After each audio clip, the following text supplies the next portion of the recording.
یہ ہوا کہ جب وہ وہاں پہ پہنچے اور پڑاؤ کیا تو وہ مدینے کے قریب ہی تھے، تو جب پڑاؤ ہوا تو رات کا بھی کچھ حصہ باقی تھا، تو وہ جب کوچ کی تیاریاں شروع ہوئی تو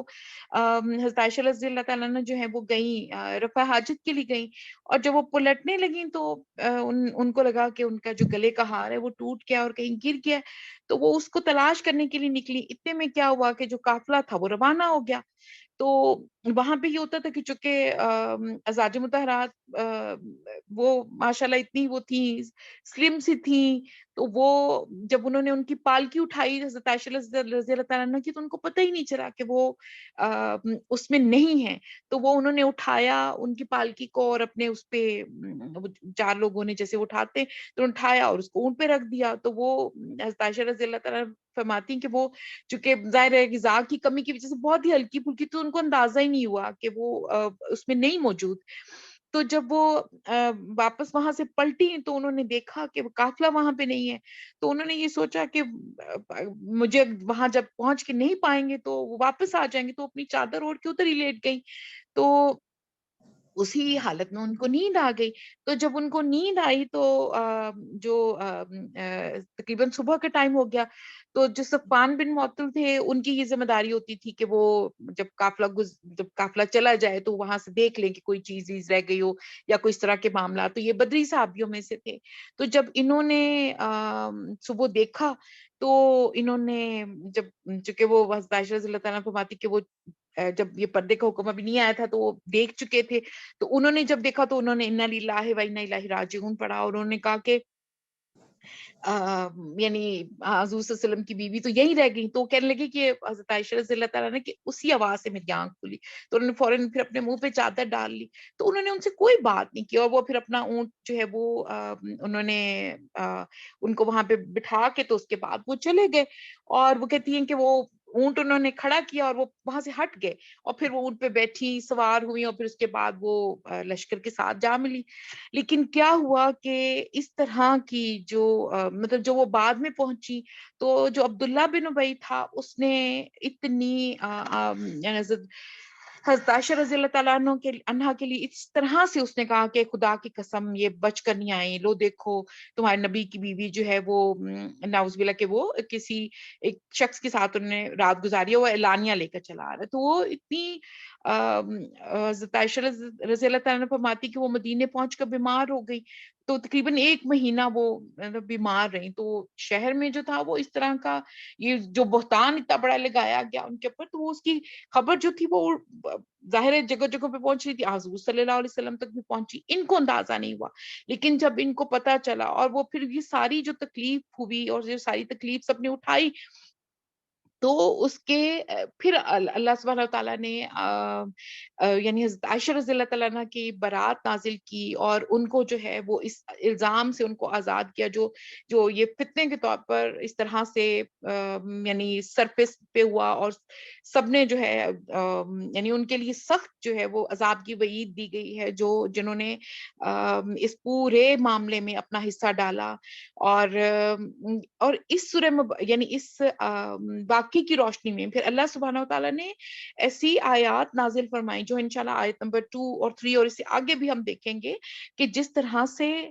یعنی جو کسی کے اوپر غلط الزام لگائے کتنا گناہ ہے اس کے لیے، اور جو یعنی جو زنا کرے وہ کتنا جو ہے وہ کتنا غلط ہے۔ تو ہم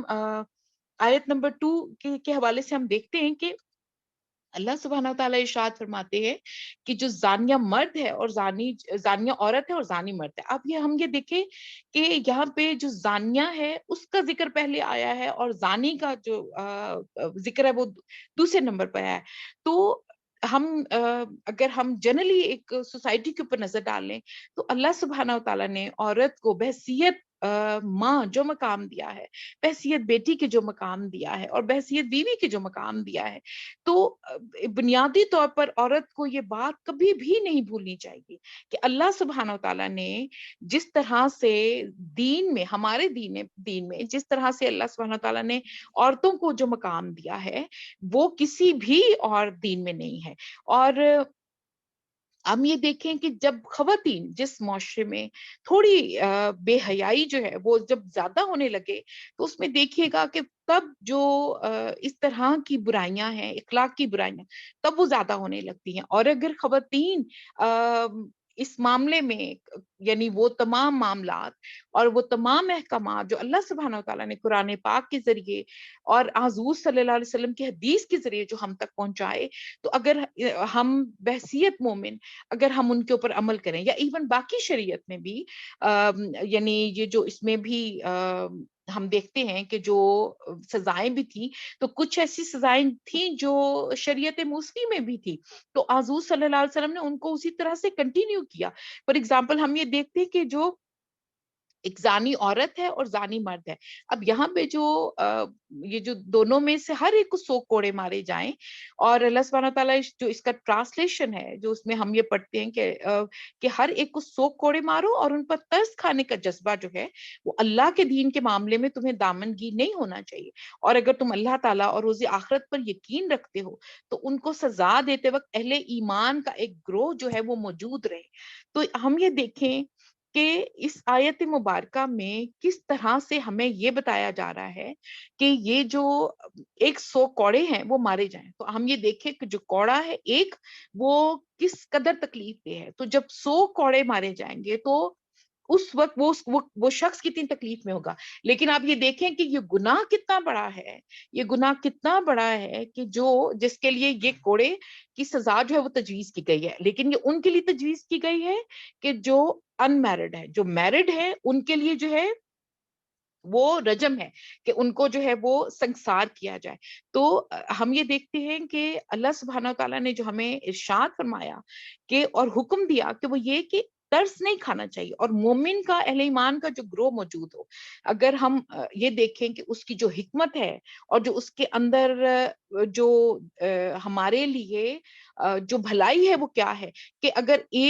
ایک شخص کو اور ایک عورت کو اگر وہ لگتے ہیں کوڑے، اور اس دوران میں وہ موجود ہوں گے سارے مومن اہل ایمان، تو ہمیں اس سے پتہ چلے کہ وہ ایک عبرت کا نشان ہے. تو عبرت کا نشان بنانے کا مقصد کیا ہے کہ یہ اتنا بڑا گناہ ہے کہ اس سے بچنے کے لیے اگلے لوگوں کے لیے ہم دروازے ان کے لیے بند کریں. یعنی یہ ہے کہ ان کے لیے جب ان کو یہ پتہ چلے کہ کتنی یہ تکلیف دہ چیز ہے، تو اس کے بعد وہ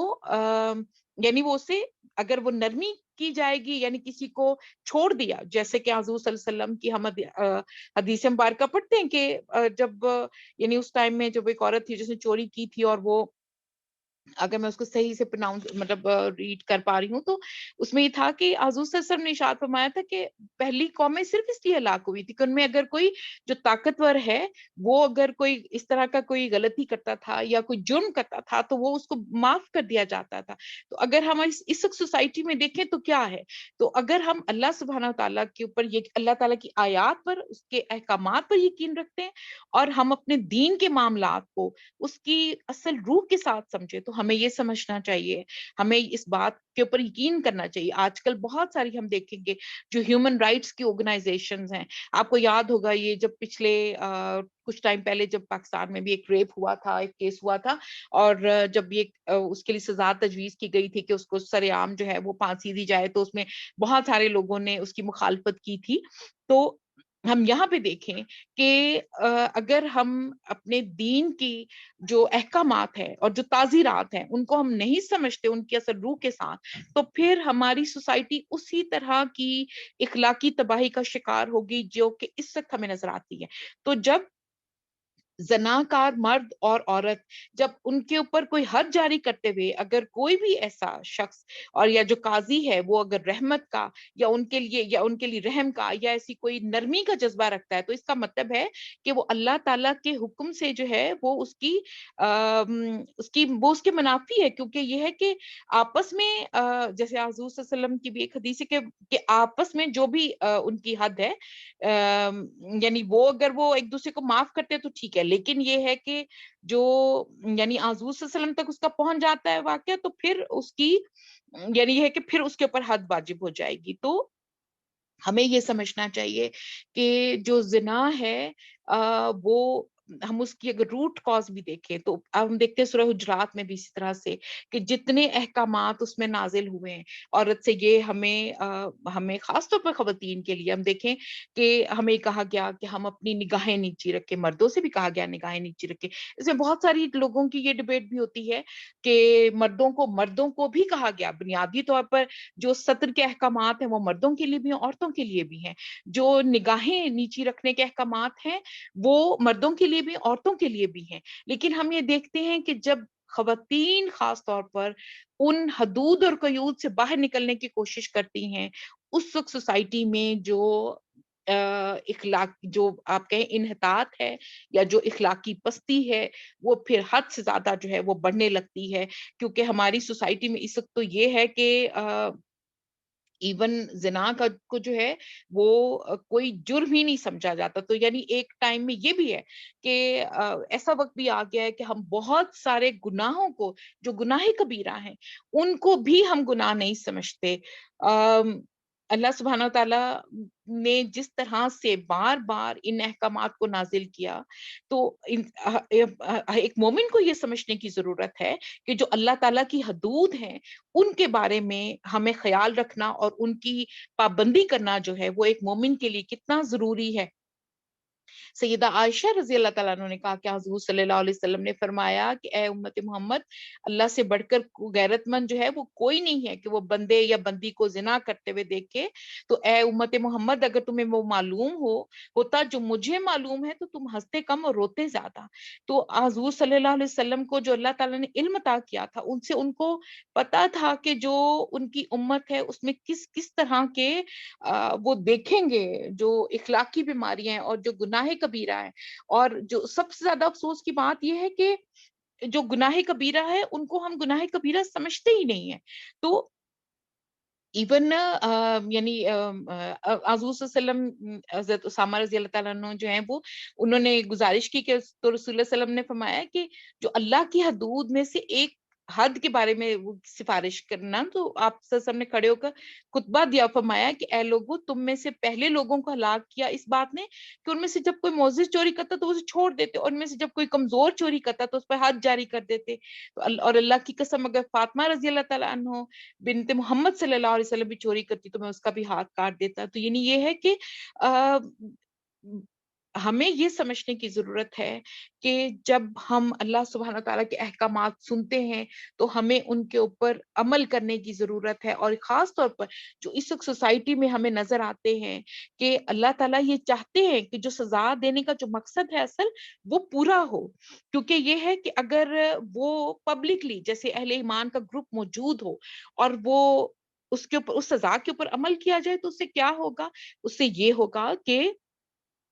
اور بہت سارے لوگ جو ہیں وہ ایسے گناہ کرنے سے باز آ جائیں گے. کیونکہ اس وقت بھی جس طرح سے جو جہالت ہے وہ اس کی وجہ سے انسان بہت سارے معاملات کا جو ہے وہ ادراک نہیں کرتا. اور وہ خود یہ کہ انسان اپنے آپ کو اتنا عقل میں بڑا سمجھتا ہے، لیکن در حقیقت وہ اتنا حماقت میں مبتلا ہے کہ وہ یہ سمجھتا ہے کہ وہ اللہ تعالیٰ سے زیادہ انسانوں کا ہمدرد ہے. تو حالانکہ اللہ سبحانہ تعالیٰ سے زیادہ رحم کرنے والی ذات وہ ان تمام خصوصیات کی مالک ہے. وہ سب سے زیادہ رحمان ہے، وہ رحیم ہے، وہ ہمارے دلوں کو جانتا ہے، وہ ہمارے عملوں کو بہترین جو ہے وہ ان کا قدردان ہے. وہ ہر وہ عمل جو ہم اللہ تعالیٰ کی خوشنودی کے لیے کرتے ہیں اور ہر وہ عمل جو ہم اللہ سبحانہ تعالیٰ کی رضامندی کے لیے کرتے ہیں. تو اللہ سبحانہ تعالیٰ اسی کو ہدایت عطا فرماتے ہیں کہ جو خود جو ہے وہ اللہ سبحانہ تعالیٰ سے ہدایت طلب کرتا ہے. تو بنیادی طور پر یہی ہے کہ کوڑوں کی سزا ان مرد اور عورتوں کے لیے جو شادی شدہ نہیں ہیں، اور جو شادی شدہ ہیں ان کے لیے جو ہے وہ سنت سے ثابت ہے رجم. کیونکہ یہ ہے کہ جو کوڑوں کی حد ہے وہ قرآن کریم سے ثابت ہے، اور حضور صلی اللہ علیہ وسلم نے جو شادی شدہ جو زانی تھے ان کے لیے جو ہے وہ رجم کی سزا دیا کرتے تھے. اور اس میں تھوڑا سا فقہ کے درمیان اختلاف ہے، لیکن ہم اگر ان اختلافات کی طرف نہ بھی جائیں تو جو بنیادی حکم ہمیں یہاں پہ اللہ سبحانہ وتعالیٰ نے ارشاد فرمایا کہ جو زنا ہے وہ بہت بڑا یعنی کہ وہ گناہ کبیرہ ہے، تو اس سے بچنے کی ہر ایک مومن کو جو ہے وہ کوشش کرنی ہے. اور پھر یعنی جہاں پہ ہمیں تعزیراتی حکم آیا کہ ان کو کوڑے مارے جائیں، تو وہاں پہ ایک اخلاقی جو ایک حکم دیا گیا وہ کیا تھا کہ جو آیت نمبر 3 میں ہم دیکھتے ہیں کہ اللہ سبحانہ وتعالیٰ ارشاد فرماتے ہیں کہ جو زانی ہے وہ نکاح نہیں کرے گا مگر زانیہ یا مشرک عورت کے ساتھ، اور زانیہ کے ساتھ اور ساتھ ہی جو ہے وہ اسی طرح سے زانیہ بھی جو ہے وہ نکاح نہیں کرے گی مگر زانی یا مشرک مرد کے ساتھ، اور پھر اور یہ کہ یہ اہل ایمان پر حرام قرار دیا گیا ہے. تو اس میں اگر ہم دیکھیں تو قباحت کیا ہے، وہ قباحت یہ ہے کہ ہم یہ دیکھیں کہ جو ایک مومن مرد اور مومن عورت ہے، اللہ سبحانہ تعالیٰ نے جو ایمان کا نور ان کو عطا کیا ہے، تو بنیادی طور پر جو زانی ہے تو پھر وہ اس نور کے دائرے سے اور اس ایمان کے دائرے سے نکل گیا اس وقت جب تک کہ وہ توبہ کرے، اور اللہ سبحانہ تعالیٰ ظاہر ہے توبہ کو قبول کرنے والے ہیں، لیکن یہ کہ جب وہ زنا کر کے اس جرم کا ارتکاب کر لے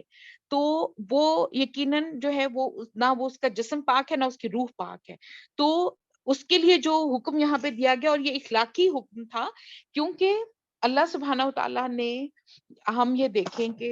اس وقت جو ہم معاشرے میں دیکھتے ہیں کہ استغفر اللہ اور یہ کتنے سالوں سے اسی طرح کی چیزیں چلی آ رہی ہیں کہ بہت ساری جگہوں پہ اور ایسی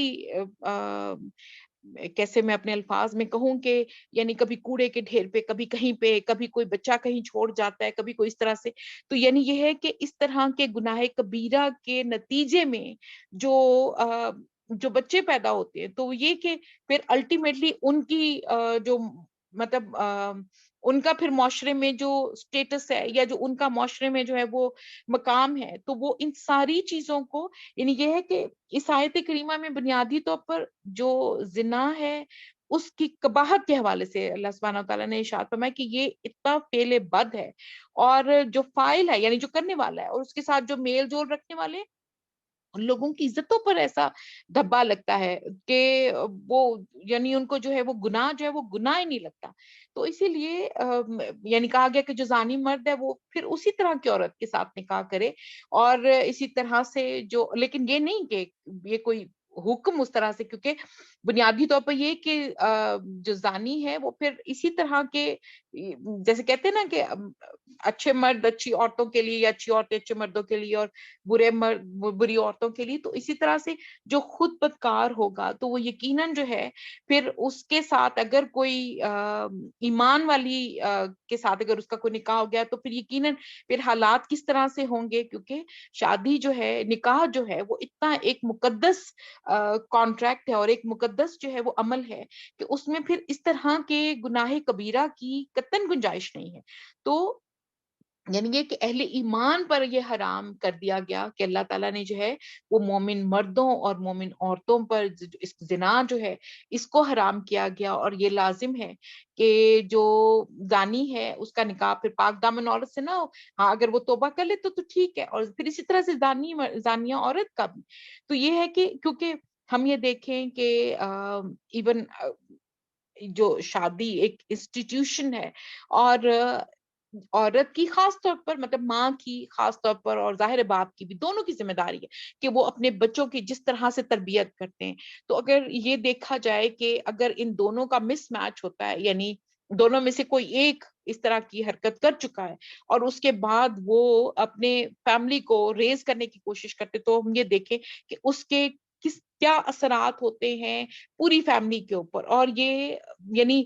کہتے ہیں نا کہ جب اگر بنیاد مضبوط نہیں ہوگی، بنیاد اچھی نہیں ہوگی تو یقیناً پھر آگے عمارت بھی جو ہے وہ بھی اچھی کھڑی نہیں ہو پائے گی اور وہ بھی پائیدار نہیں ہوگی. تو اسی طرح سے جو ایمان کی مضبوطی ہے